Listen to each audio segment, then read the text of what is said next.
2024-এর উত্তাল আগস্ট থেকে 2025-এর ফেব্রুয়ারি। আন্দোলন সংগ্রাম আর প্রতিবাদ প্রতিরোধে বদলেছে রাজনীতি, কূটনীতি, ক্ষমতার মসনদ, বাস্তবতা, প্রেক্ষাপট। রাষ্ট্র ক্ষমতায় শেখ হাসিনার পতনের পর অল্প সময়ের মধ্যেই বদলেছে আন্তর্জাতিক সম্পর্ক, হিসাব নিকেশের সমীকরণ। বিশেষ করে ভারত সাবেক প্রধানমন্ত্রী শেখ হাসিনাকে আশ্রয় দেবার পর ভারত বাংলাদেশ সম্পর্কে তৈরি হয়েছে উত্তাপ। পারস্পরিক এই উত্তেজনার মাঝে দুই দেশের সরকার প্রধান মুখোমুখি হতে চলেছেন বিমস্টেক সামিটে। আগামী 4 এপ্রিল ব্যাংককে অনুষ্ঠিত হতে যাওয়া বঙ্গোপসাগরীয় দেশগুলোর আঞ্চলিক সহযোগিতা জোট বিমস্টেক শীর্ষ বৈঠকে যোগ দেবেন বাংলাদেশের অন্তর্বর্তী সরকারের প্রধান উপদেষ্টা ডক্টর মোহাম্মদ ইউনূস ও ভারতের প্রধানমন্ত্রী নরেন্দ্র মোদী।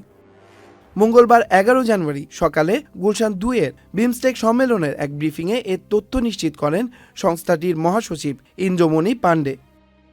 ইন্দ্রমণি পাণ্ডে জানান, 4 এপ্রিল ব্যাংককে বিমস্টেকের শীর্ষ বৈঠকে যোগ দেবেন অধ্যাপক ডক্টর মোহাম্মদ ইউনূস। সেখানে তার সঙ্গে সাক্ষাৎ হবে ভারতের প্রধানমন্ত্রী নরেন্দ্র মোদীর। এর আগে জাতিসংঘের সাধারণ অধিবেশনেও সাক্ষাৎ হওয়ার কথা ছিল ডক্টর মোহাম্মদ ইউনূস এবং নরেন্দ্র মোদীর সাথে।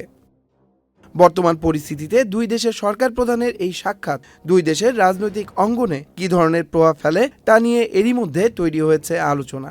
Tanmoy Mahmud, channel I online.